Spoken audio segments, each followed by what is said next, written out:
Do you know how when bombs are dropped out of planes, they make that whoosh sound? Yes, I'm familiar. Yeah. My great-grandfather invented that sound. He invented the whoosh. Yes. Okay. My name is Cole Cunterland III. Cole Cunterland III. Yes. And your family is in what? Well, my family is in a variety of different things. Our business has shifted over the course of, about 4 or 5 generations. We were originally in supplying defense, supplying arms to defend the United States of America because we're patriots. Do you guys know that do you know how when bombs are dropped out of planes, they make that whoosh sound? Yes, I'm familiar. Yeah. My great-grandfather invented that sound. He invented the whoosh. Yes. Okay. Yes, it had never been invented before him. And now we have the copyright on it. And so every time a bomb is dropped here or anywhere else in the world, we make a residual.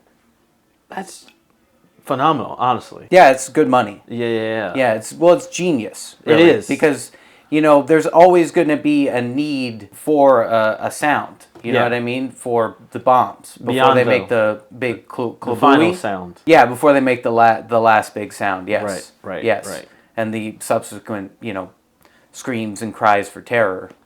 We tried to trademark that. You tried to trademark the screams of terror. Yes. And it wasn't allowed. Still patent pending. Well, here's the problem, is we have about 3 or 4 patents on the screams for terror, but they tend to be pretty unique for the situation. Like every single individual will make a different cry for help. And, shock and terror and just sense of loss and agony. Yeah, let's go back to your family's generational money. Yes. What kind of business are you invested in now? Are you still doing the whoosh of the bombs? Well, we still have that. We were making bombs also for a while, making machine gun rounds, drones, killer robots for the NYPD. Killer robots. Yeah. For the NYPD. Yes. Yeah. Can we cut that out? Yeah, we'll Can we edit that? Yeah, we'll edit that. I don't think I was supposed to. You weren't supposed to divulge that. No. Yeah. It's under wraps. I heard your family also. We're pivoting, so we pivoted away from defense. We had a bit of a. I don't really want to. Look. There's a lot of there's a lot of feelings you can have with your family's wealth being associated with such a gruesome thing. Yeah. When it comes to bombs and defense, it's not all sunshine and rainbows. Sometimes you could feel a little conflicted. Yeah. And I don't want to pass too much on the back. But we decided it was time to pivot away from defense and from bombs and destruction and do something good for the world. Okay, we'd love to hear that. Yes. That sounds wonderful. The world's flat now. We all know that. Thomas Friedman said that, so it's true. Yeah. And we're all connected, and we can fly anywhere. And we wanted to bring that gift to other people, so we decided to pivot into... my family now builds plane parts for Boeing. Currently? Yes.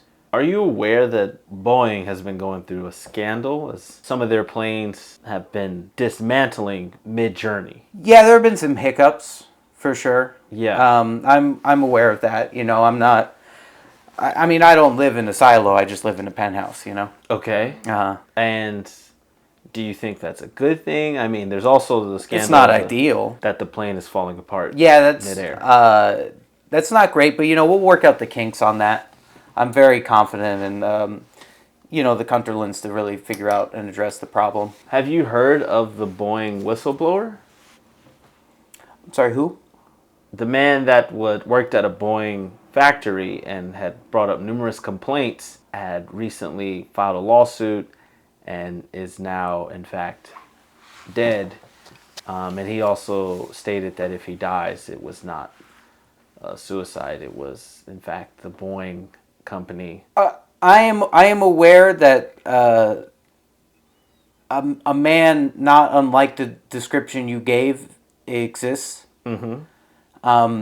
I know nothing about his whereabouts or anything to do with his status, living or dying? Well, There's nothing I can tell you on that front. witnesses. Do you know his name, by the way? Yes, but witnesses recently said that they heard a loud whoosh sound before his death. And you wouldn't Yes. know anything about that. No, I wouldn't. I can understand how that might seem like fishy Yeah, to some Yeah. people. yeah. Little cunty to some. Well, yeah, that is our family's adjective for Yeah. things. Is, Cunterlands come from a proud tradition. From Northern Ireland. Big from the Cunterlands in Northern Ireland. I don't know anything about that man's whereabouts. Yeah, or any particular bomb that could have been dropped on him hypothetically. You know. So let's take it back to money. Yes, it's great. Your money's great. Yes, it's pretty good. You've had it forever. You've been around it. What would be your advice to people in today's generation, that want to build wealth, that want to help their families? Yeah. How would they do that? So if you want to build wealth, this is the key, is you've got to be on top of your finances. All right? Just because I have money doesn't mean that I'm aloof about where it's going or what's doing. I am pinching pennies at every corner, really. Like every single morning, I wake up, I call my financial advisor, Giorgio, and I say, how many call girls can I afford today? I really budget it out. You got to budget. You're cutting back. Yes. And sometimes you got to splurge. Sometimes you got to Sometimes splurge. Like it's life, you got to live it up. Yeah. But cut back when you can. You don't always need, 6 or 7 call girls. A day or just that morning? Hourly. Hourly? Yeah. 6 or 7? Yeah. What else are your expenses? Well, I try to eat healthy, and as we all know, very expensive to eat healthy. Sure, yeah. I eat a lot of fish and vegetables. Okay. Yeah, I have fish flown in from Alaska about twice a week. Your fish is flown in Yes. twice a week. Yes. But I want to keep them fresh, so they're flown in tanks on the plane. And then those tanks are driven from JFK to my penthouse. And then immediately consumed by you. Sometimes I let them live for like a day or two, depending on how hungry me and the call girls are. Okay. So And they're very hungry, but I don't let them eat all the time. You're Taylor Swifting your fish in. Just private jetting them in. That jet is not a Boeing jet, I'm assuming. That is irrelevant, none of your business. What my private jet does is nobody's business. There should be no tracking of it online. As far as Taylor Swift is concerned, I'm just going to say it, amateur hour, And that's amateur. Her private jet usage, amateur hour. Okay. Seriously. Yeah. Yeah. Talk about somebody who should be cutting back. And you use your private jet. Or is this like a Uber Eats situation for rich people or Postmates or... There are several services you could hire for this. Let's talk about taxes. Okay, I don't... what about them? Do you do taxes? Like, what is... I don't do taxes. I don't believe in taxes, mostly. Okay. So I operate as part of a trust that pays... very little in taxes due to our charitable organizations and efforts. You donate to charity? A lot of charities, yes. Oh. Yeah. Could you share with us? There's a charity based in Alaska of poor fishermen. This wouldn't be the same people that you're taking the fish from, would it be? I don't really like to think that I'm taking their fish. Okay. I'm providing them with housing and, meals and educational opportunities. But yes, there is some fish flown in the jet. There's a fish overlap. There's always a fish overlap. Okay. Yeah. So taxes aren't really... So taxes, I've got about, I've got a guy for that. Below him, there are about 35 different guys. And they figure out what we owe each year to the federal government. 35? Yes. Different guys. Yes. That's more than an NFL For team's me roster. specifically. Specifically just for you? Yes. Not even your family, just for you? Just for me, yeah. Is most of your net worth tied up into assets, your home, or is it more your a liquid cash kind of guy, or you said you believe in different types of currencies, cryptocurrency, or you said diamonds, I believe, earlier. Oh yeah. So we invest into multiple different avenues for currency. Okay. I've been invested in Bitcoin Ah, for a while. you've been doing well with Bitcoin? Yeah, I've made sure to sell at the peaks in the market. Did you know that was going to happen? Because they say the number one thing about rich people is, information is what buys their wealth.